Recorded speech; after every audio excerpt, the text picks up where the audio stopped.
മഴതോരും മുൻപെയുടെ വരാൻ പോകുന്ന കഥയിലേക്ക് എല്ലാവർക്കും സ്വാഗതം. കടപ്പാട്ടൂർ വീട്ടിൽ നിന്നും അലീന കുളത്തൂപ്പുഴയിലേക്ക് തിരിച്ചു പോകാൻ വേണ്ടി തീരുമാനിക്കുകയാണ്. അലീനയ്ക്കൊപ്പം ബബിതയും കൂട്ടുന്നുണ്ട്. എന്നാൽ അക്കാര്യം സ്റ്റാൻലിയെ അറിയിച്ചപ്പോൾ സ്റ്റാൻലിക്ക് ദേഷ്യം വരികയാണ്. എന്തിനാണ് അതിനൊക്കെ കെട്ടിവലിച്ചുകൊണ്ട് ഇങ്ങോട്ട് വരുന്നത് എന്നാണ് സ്റ്റാൻലി ചോദിച്ചത്. അലീനയ്ക്കത് ഒട്ടും ഇഷ്ടപ്പെട്ടില്ല. അവസാനം അലീനയും സ്റ്റാൻലിയും തമ്മിൽ വഴക്കുണ്ടാക്കി ഫോൺ കട്ടാവുകയാണ്.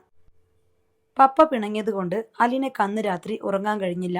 എന്നാൽ രാത്രി 12 മണിയായപ്പോൾ സ്റ്റാൻലി വീണ്ടും അലീനയെ വിളിച്ചു. എന്നിട്ട് ബബിതയെ കൂട്ടിക്കൊള്ളുവാൻ പറഞ്ഞു. അപ്പോഴേക്കും അലീനയ്ക്ക് സന്തോഷമാവുകയാണ്. പിന്നീടാണ് അലീനയ്ക്കൊന്ന് ഉറങ്ങാൻ കഴിഞ്ഞത്. ഇത്രയുമാണ് കഴിഞ്ഞ കഥയിൽ നമ്മൾ കേട്ടത്. അടുത്ത കഥയിലേക്ക് പോകുന്നതിന് മുൻപായി ഇതുവരെ ചാനൽ സബ്സ്ക്രൈബ് ചെയ്യാത്തവരുണ്ടെങ്കിൽ സബ്സ്ക്രൈബ് ചെയ്യാനും ലൈക്ക് ചെയ്യാനും കമൻറ്റ് ചെയ്യാനും മറക്കരുത്. കുളത്തൂപ്പുഴയിലെത്തിയ ബബിത അലീനയുടെ റൂമിലേക്ക് കയറുകയാണ്. വാതിൽ തുറന്ന് അകത്തേക്ക് കയറിയപ്പോഴേ ബബിതയുടെ മിഴികൾ അത്ഭുതം കൊണ്ട് വിടർന്നു.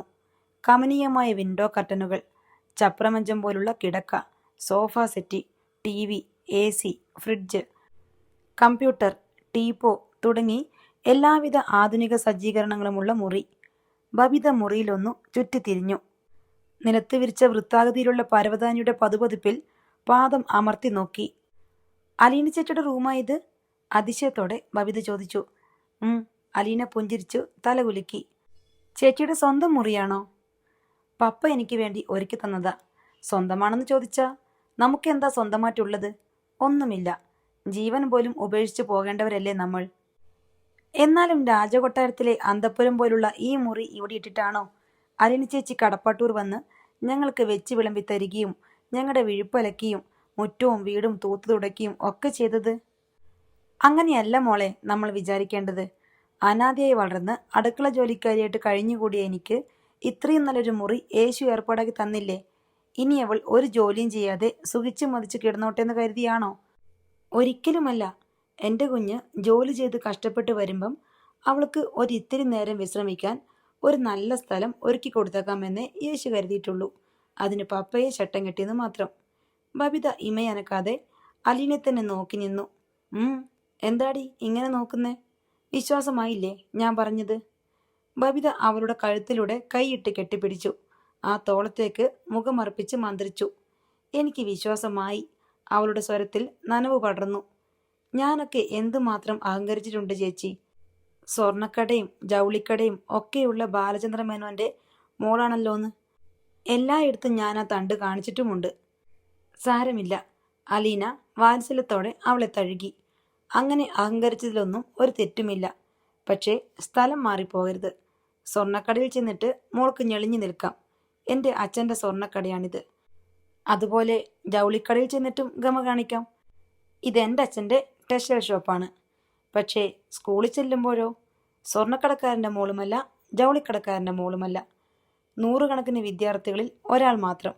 ബസ്സിൽ യാത്ര ചെയ്യുമ്പോഴോ അപ്പോഴും സ്വർണ്ണക്കടക്കാരൻ്റെ മോളല്ല, അനേകം യാത്രക്കാരിൽ ഒരു യാത്രക്കാരി. ഫുട്പാത്തിലൂടെ നടന്നു പോകുമ്പോഴും സ്വർണ്ണക്കടക്കാരിയല്ല, ആ നടപ്പാതി ഉപയോഗിക്കുന്ന കാൽനടക്കാരിൽ ഒരാൾ മാത്രമാണ്.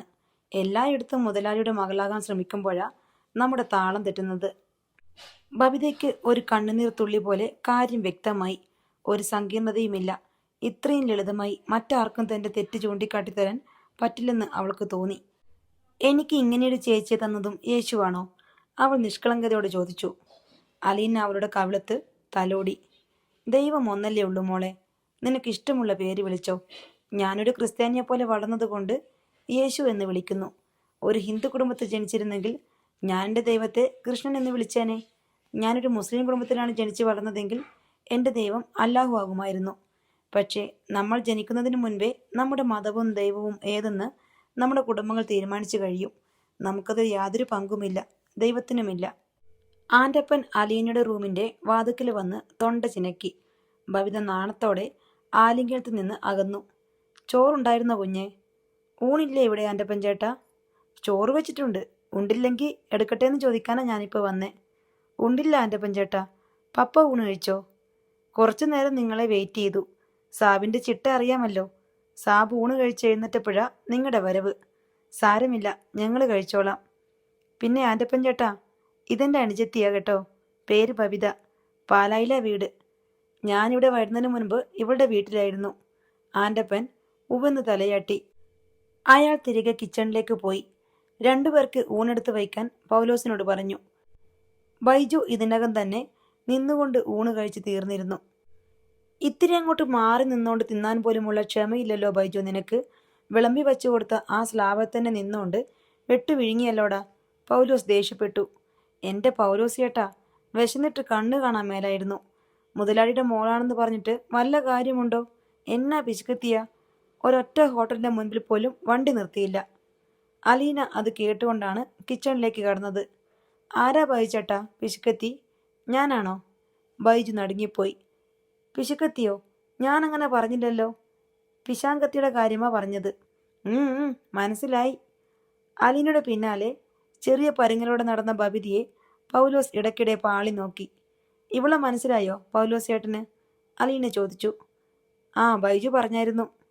ഇപ്പോൾ നേരെ നോക്കാൻ പൗലോസിന് ധൈര്യമായി. അലീനോടൊപ്പം തന്നെ വലിപ്പമുള്ള പെൺകുട്ടി. അലീനയേക്കാൾ നിറവും സൗന്ദര്യവും. തമ്മിൽ രൂപസാദൃശ്യമൊന്നുമില്ല താനും. അനുജത്തിയാണെങ്കിൽ എന്തെങ്കിലും ഒരു സാമ്യം വേണ്ടേ? പൗലോസിന്റെ ആലോചന അങ്ങനെ പോയി. പൗലോസ് അവർക്ക് ഊണ് വിളമ്പി. ഊണ് കഴിച്ചുകൊണ്ടിരിക്കെ അലീന ചോദിച്ചു. പപ്പ ക്ഷീണിച്ചു പോയല്ലോ പൗലോസ് ചേട്ടാ. ഭക്ഷണത്തിൻ്റെയാണോ? എൻ്റെ കുഞ്ഞെ, എനിക്കറിയാവുന്ന പോലെയൊക്കെ ഉണ്ടാക്കി കൊടുക്കുന്നുണ്ട്. ദേഷ്യം കൂട്ടിക്കഴിച്ചാ വായും വയറും നിറയുമോ? എന്തിനാ ദേഷ്യം? അലീനക്കുഞ്ഞുമില്ല, അപ്പച്ചനുമില്ല. രണ്ടുപേരും ഇട്ടേച്ചു പോയതിൻ്റെയാ. ആരുമില്ലാതിരുന്നപ്പം ഒരു കുഴപ്പവുമില്ലായിരുന്നു. ആളും അനക്കവും വന്നിട്ട് പിന്നില്ലാതായപ്പോഴാ ഈ കണ്ട പ്രശ്നങ്ങളൊക്കെ. പൗലോസ് കിച്ചണിലേക്ക് പോയി കഴിഞ്ഞപ്പോൾ ബബിത പറഞ്ഞു. അച്ഛനിപ്പം അതേ അവസ്ഥയിലായല്ലോ ചേച്ചി. ഇത്രയും നാളും വീട് നിറച്ച് ആളുണ്ടായിരുന്നിട്ട് ഇന്നു മുതൽ അച്ഛൻ ഒറ്റയ്ക്ക്. സാരമില്ല മോളെ, എല്ലാം ഒന്ന് കലങ്ങി തെളിയണ്ടേ? തെളിയോ ചേച്ചി? കലങ്ങുമെന്നുറപ്പായി. കലങ്ങുമ്പം ചേച്ചി ആരുടെ കൂടെ നിൽക്കും? അച്ഛൻ്റെ കൂടെയോ അമ്മയുടെ കൂടെയോ? ഞാൻ മക്കളുടെ കൂടെ. അലീന ചിരിച്ചു. ആ, അത് മതി. അവർ രണ്ടുപേരും കൂടി അടിക്കട്ടെ. ആര് ജയിക്കും ആര് തോൽക്കും? രണ്ടിലൊരാൾ മാത്രം ജയിക്കുന്ന പ്രശ്നമേ ഇല്ല. ഒന്നുകിൽ രണ്ടുപേരും തോൽക്കും, അല്ലെങ്കിൽ രണ്ടുപേരും ജയിക്കും. അതെങ്ങനെ? കടങ്കഥയാണോ ഇത്? എനിക്കും അറിയില്ല എങ്ങനെയാണെന്ന്.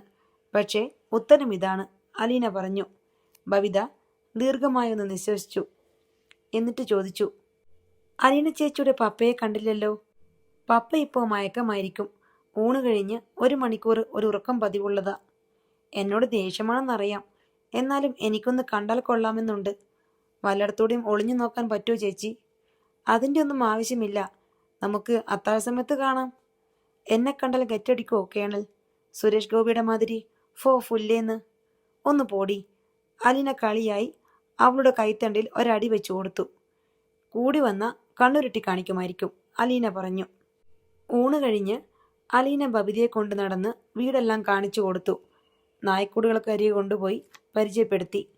എൻ്റെ അനുജത്തിയ, ചുമ്മാ പേടിപ്പിച്ചേക്കരുത് കേട്ടോ. പ്രാക്കൂടിനരികിലും അവർ പോയി. അലീനയുടെ തോളത്തും ഉള്ളം കൈയിലും പ്രാവുകൾ വന്നിരിക്കുന്നത് കണ്ട് ബബിതയ്ക്ക് അതിശയമായി. ഒന്നിനിങ്ങ് തന്നേ ചേച്ചി. അലീന ഒരു പ്രാവിനെ ബബിതയുടെ കയ്യിൽ വെച്ചു കൊടുത്തു. അയ്യോ ചേച്ചി. ബബിതയുടെ മേലാസകലം കുളിരുപോരി. എന്ത് രസമാ ചേച്ചി. ദേ ഇതെന്നെ നോക്കുന്നു. ബബിതയെ ഒന്നുകൂടി നോക്കിയിട്ട് പ്രാവ് പറന്നുപോയി. ഷോ പോയി. മതി വാ. അലീന അവളെ വിളിച്ചുകൊണ്ട് വീടിനുള്ളിലേക്ക് പോയി. എന്ത് രസമാ ചേച്ചി ഈ വീടും ലാൻഡ്സ്കേപ്പും എല്ലാം. ഇതെല്ലാം വിട്ടിട്ട് എങ്ങോട്ടെങ്കിലും പോകാൻ ചേച്ചിക്ക് എങ്ങനെ മനസ്സ് വരുന്നു? നമ്മുടെ ജോലി ചെയ്യണ്ടേ മോളെ? അലീന റൂമിലെ സോഫയിലിരുന്നു. ബബിത അതേ സോഫയിലിരുന്നിട്ട് അലീനയുടെ മടിയിലേക്ക് തലവെച്ച് കിടന്നു. അലീന ടീപ്പോയ്മേലിരുന്ന മാസികയെടുത്ത് മറിച്ചു നോക്കി. ബബിത അവളുടെ കൈയും മാസികയും ഒരു വശത്തേക്ക് തള്ളി മാറ്റി. ഇങ്ങനെ അകറ്റിപ്പിടിക്ക്. എനിക്ക് ചേച്ചിയുടെ മുഖം കണ്ടുകൊണ്ട് കിടക്കണം. ഞാൻ വായിക്കുന്നത് കൊണ്ട് എന്താ കുഴപ്പം? ഈ മാസിക കാരണം ചേച്ചിയുടെ മുഖം മറഞ്ഞു പോകുന്നു. അത് കേട്ടതും അലീന മാസിക ടീപ്പോയ്ക്ക് മീതെയിട്ടു. കണ്ടോ, മതിയാകുമ്പം പറഞ്ഞേക്കണം. ബബിത ഇടത് കൈ ഉയർത്തി അലീനയുടെ കഴുത്തിലും കവിളത്തും പിച്ചി. മര്യാദയ്ക്ക് കിടക്കു വേണേ. ഞാനിപ്പം ഓർക്കുമായിരുന്നു ചേച്ചി, ഞാനന്ന് വിഷം കുടിച്ചപ്പം മരിച്ചു പോയിരുന്നെങ്കിൽ എന്തോരം സങ്കടമായി പോയേനെ. ആർക്ക് സങ്കടമായേനെ? അലീന ചോദിച്ചു. ഞങ്ങൾക്ക്, അച്ഛനും അമ്മയ്ക്കും എനിക്കും രോഹിത്തിനും കൃഷ്ണമോൾക്കും. നിനക്കെന്ത് സങ്കടം? നീയൊന്നും അറിയുന്നില്ലല്ലോ. അങ്ങനെയല്ല ചേച്ചി. ഞാൻ മരിച്ചു പോയിരുന്നെങ്കിൽ എനിക്ക് അലീന ചേച്ചിയുടെ ഈ സ്നേഹം കിട്ടുമായിരുന്നോ? നമ്മൾ രണ്ടും ഒരേ അമ്മയുടെ വയറ്റിൽ പിറന്നവരാണെന്ന് എനിക്ക് അറിയാൻ കഴിയുമായിരുന്നോ? ചേച്ചിയുടെ കൂടെ എനിക്ക് കുളത്തൂപ്പുഴയ്ക്ക് വരാൻ സാധിക്കുമായിരുന്നോ? ഞാൻ എന്തൊരു മണ്ടത്തരമാ കാണിച്ചത് അല്ലേ? പൊടുന്നനെ ബബിത വിതുമ്പിക്കരഞ്ഞുകൊണ്ട് അലീനയുടെ വയറിലേക്ക് മുഖം ചേർത്തു. ഇത്ര വിഷമിക്കാൻ നീ മരിച്ചു പോയിട്ടൊന്നുമില്ലല്ലോ, പിന്നെന്താ? അലീന അവളെ തലോടി ആശ്വസിപ്പിച്ചു. സ്റ്റാൻലി മയക്കം വിട്ടെഴുന്നേറ്റു. ചായയ്ക്ക് വേണ്ടി കാത്തിരിക്കുകയായിരുന്നു. കുറെ നാൾ മുൻപായിരുന്നെങ്കിൽ എണീറ്റ ഉടനെ ഒരു പെഗ്ഗൊഴിച്ച് കഴിക്കുകയാണ് പതിവ്.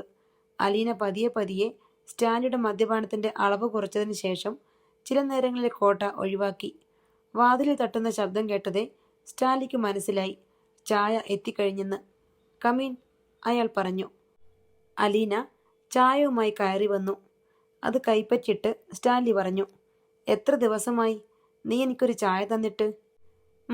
അതുകൊണ്ട് ഞാൻ ഡബിൾ സ്ട്രോങ് ആക്കിയിട്ടുണ്ട്, അലീന കുസൃതിയോടെ പറഞ്ഞു. സ്റ്റാൻലി അലീനയെ അടിമുടി നോക്കി. നീ അല്പം ക്ഷീണിച്ചു പോയല്ലോ.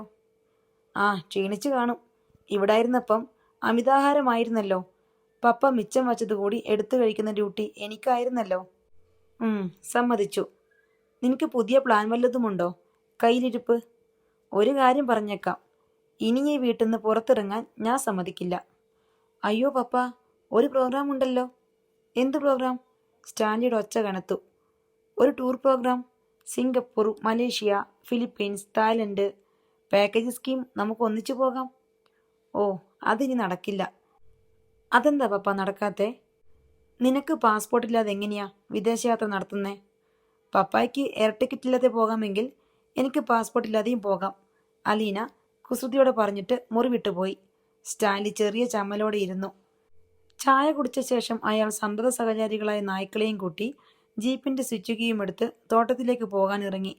അയാൾ സിറ്റൗട്ടിലേക്കുള്ള വാതിൽ കടന്നതും നീളൻ വരാന്തയിലൂടെ വന്ന പെൺകുട്ടി വാതിൽ നിന്നിറക്ക് തിരിഞ്ഞതും ഒപ്പമായിരുന്നു.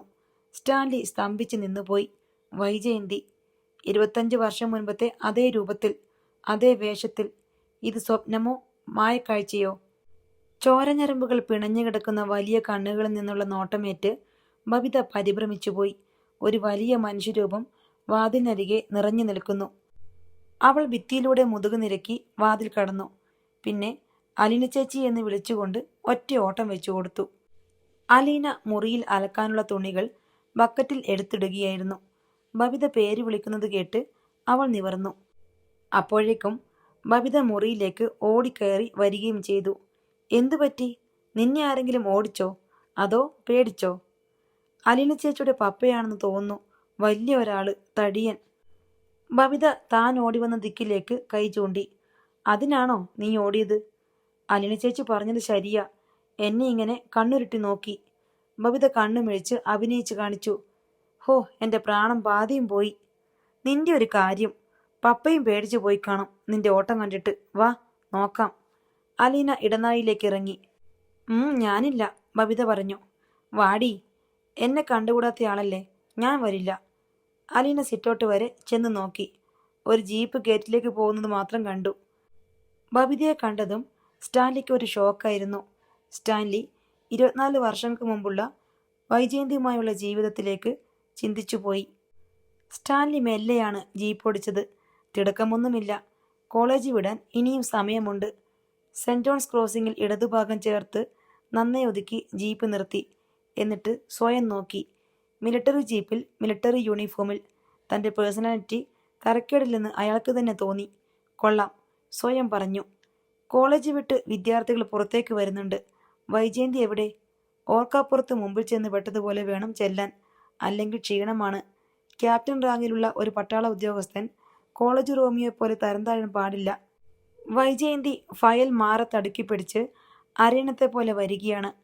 ജീപ്പ് നേരെ മുമ്പിൽ കൊണ്ടു ചെന്ന് സഡൻ ബ്രേക്ക് ഇട്ടു. വൈജയന്തി മുഖം തിരിച്ച് നോക്കുന്നു. ഉവ്, തന്നെ തിരിച്ചറിഞ്ഞിരിക്കുന്നു. പുതിയ ഭാവത്തിലൊരു മന്ദസ്മിതം. താജ്മഹലിന്റെ ഭംഗിയുള്ള പുഞ്ചിരി. ഹലോ വൈജയന്തി മേനോൻ, സ്റ്റാൻലി പറഞ്ഞു. ഹലോ, വൈജയന്തി തിരിച്ചും പറഞ്ഞു. ക്ലാസ് കഴിഞ്ഞെങ്കിൽ കയറിക്കൊള്ളൂ, ഞാൻ ഡ്രോപ്പ് ചെയ്യാം. അയ്യോ വേണ്ട, ബുദ്ധിമുട്ടാകും. ഇതെൻ്റെ വണ്ടിയല്ല, മിലിട്ടറി വാഹനമാണ്. കന്റോൺമെന്റിലേക്ക് പോവുകയാണ് ഞാൻ. പിന്നെന്ത് പ്രശ്നം? അതോ സൈക്കിൾ റിക്ഷയിലേ കയറൂ എന്നുണ്ടോ? ഒന്നും മടിച്ച ശേഷം വൈജയന്തി ജീപ്പിൽ കയറുന്നു. ജീപ്പ് നീങ്ങുന്നു. ഞാൻ സിഡ്നസിലെ ഒരു ഫ്രണ്ടിനെ കാണാൻ പോയിട്ട് വരികയാ. അപ്പോഴാണ് നേരെ മുൻപിൽ. What A surprise. വൈജയന്തിയുടെ മുഖത്തൊരു പുഞ്ചിരിയുണ്ട്. പക്ഷേ മിണ്ടുന്നില്ല. അവൾ സെന്റ് ജോൺസ് കോളേജിൽ PGക്ക് പഠിക്കുകയാണെന്ന് നേരത്തെ അറിയാം. മേജർ ഗംഗാധര മേനോന്റെ ക്വാർട്ടേഴ്സിൽ പോയപ്പോഴെല്ലാം കണ്ടിട്ടുണ്ട്. കാണാൻ മാത്രമായി എന്തെങ്കിലും കാരണമുണ്ടാക്കി പോയിട്ടുണ്ട്. കാണുമ്പോഴെല്ലാം പുഞ്ചിരി കൈമാറിയിട്ടുണ്ട്. തനിക്ക് കഴിക്കാനായി അമ്മയുണ്ടാക്കി ആരുടെയെങ്കിലും കൈവശം കൊടുത്തയക്കുന്ന നാനാതരം പലഹാരങ്ങൾ ഗംഗാധര മേനോന്റെ മുൻപിൽ കൊണ്ടുപോയി കാഴ്ച വയ്ക്കുന്നത് അതിലൊരു വിഹിതം വൈജയന്തിയും കഴിക്കുമല്ലോ, ആ നിമിഷമെങ്കിലും അവൾ തന്നെപ്പറ്റി ഓർക്കുമല്ലോ എന്ന് വിചാരിച്ചിട്ടാണ്. പക്ഷേ മനസ്സിലെ പ്രണയം ഇനിയും വെളിപ്പെടുത്തിയിട്ടില്ല. സുപ്പീരിയർ ഓഫീസറുടെ സഹോദരി, വ്യത്യസ്ത മതങ്ങൾ. തന്റെ സഹോദരിയുടെ മേൽ ഈ നസ്രാണി ചെക്കന് ഒരു കണ്ണുണ്ടെന്ന് മേജർ ഗംഗാധര മേനോൻ അറിഞ്ഞാൽ കീഴുദ്യോഗസ്ഥന്റെ ഔദ്യോഗിക ഭാവിയിൽ കൊടുങ്കാറ്റും ഇടിമിന്നലുകളും സംഭവിച്ചേക്കാം. പക്ഷേ തല പോയാലും ശരി, ഈ സൗന്ദര്യത്തിടമേനെ കൈവിടാൻ വയ്യ. മറ്റൊരാൾ സ്വന്തമാക്കുന്നത് ആലോചിക്കാനും പോലും സാധ്യമല്ല. ക്ലാസ് എല്ലാം എങ്ങനെ പോകുന്നു? സംസാരിക്കാൻ എന്തെങ്കിലും വിഷയം വേണമല്ലോ. നന്നായിട്ട് പോകുന്നു, വൈജയന്തി പറയുന്നു. പഠിക്കാൻ എങ്ങനെ? സാമാന്യം മണ്ടിയാണ്. എന്നിട്ടുള്ള ആ ചിരി കാണാൻ എന്തു ഭംഗി. താനും ചിരിക്കുന്നു. സെന്റ് ജോൺസിലാണ് പഠിക്കുന്നതെന്ന് എനിക്കറിയില്ലായിരുന്നു. ഞാൻ ക്വാർട്ടേഴ്സിൽ വരുമ്പോഴെല്ലാം അവിടെ കാണാറുണ്ട്. മറുപടിയില്ല, ഒരു മന്ദഹാസം മാത്രം. 6 കിലോമീറ്റർ എത്ര പെട്ടെന്നാണ് ഓടിത്തീരുന്നത്. കന്റോൺമെന്റിൽ എത്തിയിരിക്കുന്നു. ക്വാർട്ടേഴ്സിനിപ്പുറത്തെ ജംഗ്ഷനിൽ ജീപ്പ് നിർത്തി. വൈജയന്തി ഇറങ്ങുന്നു. താങ്ക്സ്. എന്നിട്ടൊരു കള്ളനോട്ടം. എന്നും പോകാറുണ്ടോ സിഡ്നസിലെ ഫ്രണ്ടിനെ കാണാൻ? അതും സെന്റ് ജോൺസ് വഴി ഒരുപാട് ചുറ്റിത്തിരിഞ്ഞ്. സ്റ്റാൻലിയുടെ നെറ്റി ജീപ്പിന്റെ ചില്ലിൽ ഇടിക്കേണ്ടതായിരുന്നു. സഡൻ ബ്രേക്ക് ഇട്ടത് എന്തിനാണെന്ന് സ്റ്റാൻലിക്ക് മനസ്സിലായില്ല. ഇത് ഏത് സ്ഥലം? എവിടെ വൈജയന്തി? എവിടെ ആഗ്രോ കന്റോൺമെന്റ്? തോട്ടത്തിലെ കലുങ്കിനരികിലാണ് ജീപ്പ് നിൽക്കുന്നത്. അലീനയും ബബിതയും ചേർന്നാണ് അത്താഴം വിളമ്പിയത്. സ്റ്റാൻലി ഊണുമേശക്കടുത്തേക്ക് വരുന്നത് കണ്ട് അലീന പറഞ്ഞു, പപ്പ 5 മിനിറ്റ് ലേറ്റായി. ഫൈൻ തരണോ ഞാൻ? ഇന്നൊരു ദിവസം ക്ഷമിച്ചേക്കാം പപ്പ. ദാ ഇവളാണ് ബബിത. അലീന അവളുടെ തോളത്തൂടെ കൈയിട്ടുകൊണ്ട് പരിചയപ്പെടുത്തി. ഓ ഐ സി. സ്റ്റാൻലി വളരെ ഗൗരവത്തിൽ ബബിതയെ നോക്കി. It's very nice to meet you. Sit down please. Stanley ഇരുന്നു. ഒപ്പം മറ്റുള്ളവരും ഇരുന്നു. സ്റ്റാൻലി കഴിക്കുന്നതിനിടയിൽ ബബിതയുടെ നേർക്ക് പാളി നോക്കി. പരിങ്ങലോടെ പെട്ടെന്ന് നോട്ടം പിൻവലിച്ചു. അവൾ തൻ്റെ നേർക്ക് നോക്കിക്കൊണ്ടിരുന്നു. വൈജയന്തി തന്നെ. പപ്പ, ഞാൻ അവതക്കുട്ടിച്ചാനെ വിളിച്ചു. നാളെ കാലത്ത് കക്ഷി ഇവിടെ ഹാജരാകുമെന്ന് ഒരു വിളംബരം ഇറങ്ങിയിട്ടുണ്ട്, അലീന പറഞ്ഞു. ഇവിടെ വേണ്ട. എൻ്റെ മകളെ കൊള്ളാം, എന്നെ വേണ്ട. അതിനിവിടെ നടക്കില്ല. ബബിത മുഖം തിരിച്ച് അലീനയെ നോക്കി. അലീന കണ്ണടച്ചു കാട്ടി. ബബിത അവിടെ ഇരിക്കുന്നത് കൊണ്ട് പപ്പ അസ്വസ്ഥനാണെന്ന് അലീനയ്ക്ക് മനസ്സിലായി. ഭക്ഷണം വേഗം കഴിച്ചു തീർത്ത് അയാൾ എഴുന്നേറ്റ് പോവുകയും ചെയ്തു. അലീന ഉറങ്ങാൻ പോകുന്നതിന് മുൻപ് സ്റ്റാൻലിയുടെ മുറിയിലേക്ക് ചെന്നു. അയാൾ അലമാരിയുടെ അടിത്തട്ടുകളിൽ അടിഞ്ഞുകിടന്ന എന്തൊക്കെയോ സാധനങ്ങൾ പുറത്തെടുത്തിട്ട ശേഷം ഒരു ടവൽ കൊണ്ട് പൊടി തുടക്കുകയായിരുന്നു. എന്നോട് പറഞ്ഞാൽ പോരെ പപ്പ, ഞാനിതെല്ലാം പൊടിതട്ടി വൃത്തിയാക്കി തരില്ലേ? ഓ, ഇതെനിക്ക് തനിയെ ചെയ്യാവുന്നതേ ഉള്ളൂ. എന്താ ഇത്ര കാര്യമായിട്ട് നോക്കുന്നേ? ഒന്നുമില്ല. നീ എന്തിനാ ഇപ്പം ഇങ്ങോട്ട് വന്നത്? പോയി കിടന്നുറങ്ങ്. ഞാൻ പപ്പയോട് ഒരു ഗുഡ് നൈറ്റ് പറയാൻ വേണ്ടി വന്നതല്ലേ. ശരി, ഗുഡ് നൈറ്റ്, സ്റ്റാൻലി പറഞ്ഞു. എന്നെ പറഞ്ഞുവിടാൻ എന്താ ഇത്ര ധൃതി? ഏതാണ്ട് കള്ളത്തരമുണ്ടല്ലോ. അലീന കുനിഞ്ഞു നിന്ന് നിലത്തു കിടന്ന ഒരു ഡയറി എടുത്ത് പൊടി തട്ടി. അതൊന്നും എടുക്കണ്ട, അവിടെ വയ്ക്ക്, സ്റ്റാൻലി പറഞ്ഞു. സ്റ്റാൻലി പിടിച്ചു വാങ്ങാൻ ശ്രമിച്ചതിനിടെ അതിനുള്ളിൽ നിന്ന് ഏതാനും പഴയ ഫോട്ടോഗ്രാഫുകൾ താഴേക്ക് ഊർന്നു വീണു. അലീന അതിലൊരെണ്ണം എടുത്തു നോക്കി. ഒരു black and white half size photo. എൻ്റെ യേശുവേ, ഇതാര്? വൈജയന്തിയല്ലേ പപ്പ ഇത്? ആ, അതൊരു പഴയ ഫോട്ടോഗ്രാഫാ. ആ ഡയറിയിലെങ്ങാണ്ട് കാണാതിരുന്നതാ, സ്റ്റാൻലി ഒഴുക്കൻ മട്ടിൽ പറഞ്ഞു. നോക്കണേ, ബബിതയുടെ അസൽ പകർപ്പ്. അലീനയ്ക്ക് അതിശയം തീരുന്നില്ല. അവൾ മറ്റു ഫോട്ടോകളും എടുത്തു നോക്കി. ഒരു passport size black and white Babita. അതിന്മേൽ ഒരു പച്ച സീൽ. ഏതോ പരീക്ഷയുടെ ഹോൾ ടിക്കറ്റിൽ നിന്ന് പൊളിച്ചെടുത്തതാണ്. ഇനിയുള്ളത് പോസ്റ്റ് കാർഡ് സൈസ് കളർ ഫോട്ടോകൾ. താജ്മഹലിൻ്റെ പശ്ചാത്തലത്തിൽ സാരി ഉടുത്ത് സുസ്മേരവദനയായി ബബിത. ഒരു നദിയുടെ കരയിൽ സൽവാറും കമ്മീസും ധരിച്ച ബബിത. അലീന നിലത്തേക്ക് നോക്കി. ഡയറികളുടെ പുറംചട്ടയിൽ എഴുതിയിരിക്കുന്ന വർഷം അവൾ വായിച്ചു. 1982. മറ്റൊരെണ്ണം 1981, ഇനിയൊന്ന് 1983. പോക്കറ്റ് ഡയറി സൈസിലുള്ള 2-3 ചെറിയ ഫോട്ടോ ആൽബങ്ങൾ. അലീന ഒരെണ്ണം എടുത്തപ്പോൾ സ്റ്റാൻലി തട്ടിപ്പറിച്ചു. മതി, ആവശ്യമില്ലാത്ത കാര്യങ്ങളിൽ തലയിടരുത്. പപ്പയ്ക്ക് ആവശ്യമില്ലാത്ത കാര്യങ്ങൾ തലയിടാം അല്ലേ? ഞാൻ എന്ത് ചെയ്തു? ഇപ്പം ഇതൊക്കെ എടുത്തു നോക്കേണ്ട ആവശ്യമെന്താ? ഇത്രയും കാലം ഇതിവിടെ പൊടി പിടിച്ച് കിടക്കുമല്ലായിരുന്നോ? എന്നിട്ട് പപ്പയ്ക്ക് എടുത്തു നോക്കാൻ തോന്നിയില്ലല്ലോ. എനിക്ക് ഇപ്പോഴാ സൗകര്യപ്പെട്ടത്. സ്റ്റാൻലി ബലം പിടിച്ച് പറഞ്ഞിട്ട് ഇത്രയും കൂടി കൂട്ടിച്ചേർത്തു. ഞാൻ വേറൊരു സാധനം നോക്കിയപ്പം ഇതെല്ലാം കൂടി ഇവിടെ കിടക്കുന്നു. ഇതൊന്നും കത്തിച്ച് കളഞ്ഞില്ലായിരുന്നല്ലോ. ആൻ്റപ്പനോട് ഞാൻ പണ്ടേ പറഞ്ഞതാ, വേസ്റ്റ് ഒന്നും അലമാരിൽ കൂട്ടിയിടരുതെന്ന്. എന്നോട് പറഞ്ഞാൽ പോരെ പപ്പ? ഞാൻ ഇപ്പം തന്നെ കത്തിച്ച് കളഞ്ഞേക്കാം. അലീന അതെല്ലാം കൂടി വാരിയടുക്കി. വേണ്ട വേണ്ട, അവരവർ ചെയ്യേണ്ട പണികളുണ്ട്, അത് ചെയ്താൽ മതി. അവിടെ വെച്ചിട്ട് പോ. പപ്പായേ? അലീന മുഖമൽപ്പം ചരിച്ച് കൺകോണുകളിലൂടെ നോക്കി ഒരീണത്തിൽ വിളിച്ചു. സകല കള്ളത്തരങ്ങളും പിടിച്ചു കഴിഞ്ഞ് എന്നൊരു ധ്വനി ആ വിളിയിലുണ്ടായിരുന്നു. ഞാനൊരു സത്യം പറയട്ടെ പപ്പ. ഇന്ന് ബബിതയെ കണ്ടപ്പോൾ പപ്പയ്ക്ക് വൈജയന്തിയുടെ ഓർമ്മ വന്നു. പഴയ വൈജയന്തിയെ ഒന്ന് കാണണമെന്ന് തോന്നി. വേറൊന്നിനുമല്ല, ബബിതയുമായിട്ട് ഒത്തുനോക്കാൻ. സ്റ്റാൻലി നിരായുധനായിപ്പോയി. തലയൊളിപ്പിക്കാൻ ഒരു ബങ്കർ പോലുമില്ല. പഴയതൊന്നും നശിപ്പിച്ച് കളയാതെ പാത്തു വച്ചിരിക്കുകയായിരുന്നു കള്ളൻ. സ്റ്റാൻലി വെറുതെ തലയും താടിയും തടവി അങ്ങിങ്ങ് പതറി നോക്കി. അലീന നിലത്തിരുന്നിട്ട് ഡയറികളും ഫോട്ടോ ബുക്കുകളും എടുത്തു. പപ്പയുടെ കയ്യിൽ നിന്ന് ടവൽ വാങ്ങി അതിലെ പൊടിയെല്ലാം തുടച്ചു. ഞാനിത് തുറന്നു നോക്കിക്കോട്ടെ പപ്പ? അവൾ അപേക്ഷയോടെ നോക്കി. വേണ്ട, എനിക്കത് നാണക്കേടാ. വേറെ ആരുടെയും പടമല്ലല്ലോ, എൻ്റെ പപ്പയുടെയും അമ്മയുടെയും പടങ്ങളല്ലേ. അവർ സ്നേഹിച്ചിരുന്ന കാലത്തെയല്ലേ. സ്റ്റാൻലി മനസ്സില്ല മനസ്സോടെ എന്നോണം അലസമായൊന്ന് മൂളി. അലീന ഒരാൽബം മറിച്ചു. ഓരോ പേജിലും പോസ്റ്റ് കാർഡ് സൈസിലുള്ള ഓരോ ഫോട്ടോ വീതം. ചിലത് കവർ ചെയ്ത പ്ലാസ്റ്റിക്കിലേക്ക് ഒട്ടിച്ചേർന്നിരിക്കുന്നു. അമ്മയുടെ ഫോട്ടോകളാണ് അധികവും. അമ്മ മുഗൾ രാജവംശകാലത്തെ രാജകുമാരി വേഷം അണിഞ്ഞു നിൽക്കുന്നു. അമ്മ ഒരു കുതിരവണ്ടിക്ക് മുമ്പിൽ നിന്ന് ചോളം കടിച്ചു തിന്നുന്നു. അമ്മ താജ്മഹലിന്റെ മാർബിൾ സ്തംഭത്തിൽ ചാരി നിൽക്കുന്നു. ഇതെവിടെ പപ്പ ഈ സ്ഥലം? അലീന സ്റ്റാൻലിയെ ഒരു ഫോട്ടോ തൊട്ട് കാണിച്ചു. ആഗ്ര ഫോർട്ട്, സ്റ്റാൻലി പറഞ്ഞു. അമ്മയന്ന് നല്ല സുന്ദരിയായിരുന്നു അല്ലേ പപ്പ? അല്ലെങ്കിൽ പിന്നെ പപ്പയെപ്പോലൊരാൾ വീണു പോവില്ലല്ലോ, അലീന ചിരിയോടെ പറഞ്ഞു. അലീന താളുകൾ മറിക്കുമ്പോൾ സ്റ്റാൻലിയും ഫോട്ടോകൾ കാണുന്നുണ്ടായിരുന്നു. പപ്പയും ഒത്തിരി സുന്ദരനായിരുന്നു കേട്ടോ. ഇപ്പൊ കാണുന്ന പോലെയല്ല, അലീന പറഞ്ഞു. ഇത് കണ്ടോ പപ്പ? വൈജയന്തിയുടെ ക്ലോസപ്പ്. ബബിതയെപ്പോലെ തന്നെ അല്ലേ? സ്റ്റാൻലി ഒന്നും മിണ്ടിയില്ല. ദേ അമ്മ കുതിരപ്പുറത്ത്. അലീനയ്ക്ക് ചിരി വന്നു. അടുത്ത ആൽബത്തിലെ അറകൾ മിക്കവാറും ശൂന്യമായിരുന്നു. അവിടെവിടെ ചില ഫോട്ടോഗ്രാഫുകൾ. സ്റ്റാൻലി വൈജയന്തിയുടെ തോളിലൂടെ ഒരു ഷാൾ പുതപ്പിക്കുന്ന പടം. പച്ച നിറമുള്ള ഷാളിൽ തുന്നിയ റോസാപ്പൂക്കൾ. അടുത്ത പേജിലെ ചിത്രം അലീനയെ വികാരാധീനയാക്കി. ഒരേ ഷാൾ പുതച്ച് തമ്മിൽ ചേർന്ന് നിൽക്കുന്ന സ്റ്റാൻലിയും വൈജയന്തിയും. സ്റ്റാൻലി വൈജയന്തിയുടെ തോളിലൂടെ കൈയിട്ട് ചേർത്ത് പിടിച്ചിട്ടുണ്ട്. സ്നേഹലോലുപരായ ഇണകൾ. അലീനയ്ക്ക് അത് എത്ര കണ്ടിട്ടും മതിയായില്ല. അടുത്തത് ഒരു മുറിക്കുള്ളിൽ വെച്ചെടുത്ത ചിത്രമായിരുന്നു. വൈജയന്തി നാണം കലർന്ന പുഞ്ചിരിയോടെ ഒരു സോഫയിലിരിക്കുന്നു. പപ്പ അവരുടെ തോള് താടി മുട്ടിച്ച് അമ്മയുടെ വയറിനു മീതെ ഒരു കൈവച്ചിരിക്കുന്നു. അമ്മയുടെ വയർ കുറച്ച് വീർത്ത് ഉന്തിയിട്ടുണ്ട്. അലീന അത് കണ്ട് തരിച്ചിരുന്നു പോയി. അവൾ മെല്ലെ മുഖമുയർത്തി സ്റ്റാൻലിയെ നോക്കി. വൈജയന്തിയുടെ വയറിന്മേൽ വിരൽ കൊണ്ട് തൊട്ടിട്ട് ചോദിച്ചു, ഞാനല്ലേ പപ്പ ഇത്?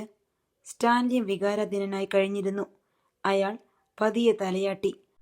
അലീനയുടെ കണ്ണുകൾ നിറഞ്ഞു തുളുമ്പി. തൻ്റെ പപ്പയും അമ്മയും, അമ്മയുടെ ഉദരത്തിൽ താനും. അലീന വിതുമ്പിപ്പോയി. എന്താ ഇത്? എന്തുപറ്റി? സ്റ്റാൻലി വല്ലാതായി.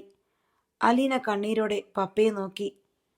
ഇത്രയൊക്കെ സ്നേഹിച്ചിട്ടും നമുക്ക് 3 പേർക്കും കൂടി ഒന്നിച്ച് ജീവിക്കാൻ സാധിച്ചില്ലല്ലോ പപ്പ. ഒരു ദിവസം പോലും. 3 വഴിക്ക് പിരിഞ്ഞു പോകാനായിരുന്നല്ലോ നമ്മുടെ വിധി. അലീന സ്റ്റാൻലിയുടെ കാൽമുട്ടിലേക്ക് നെറ്റി ചേർത്ത് ഏങ്ങലടിച്ച് കരഞ്ഞു. സ്റ്റാൻലിക്കും വല്ലാതെയായി. അയാൾ മകളുടെ ശിരസിൽ പതിയെ തലോടിക്കൊണ്ടിരുന്നു. ഇത്രയുമാണ് ഇന്നത്തെ കഥ. അടുത്ത കഥയുമായി വീണ്ടും വരാം. ബൈ.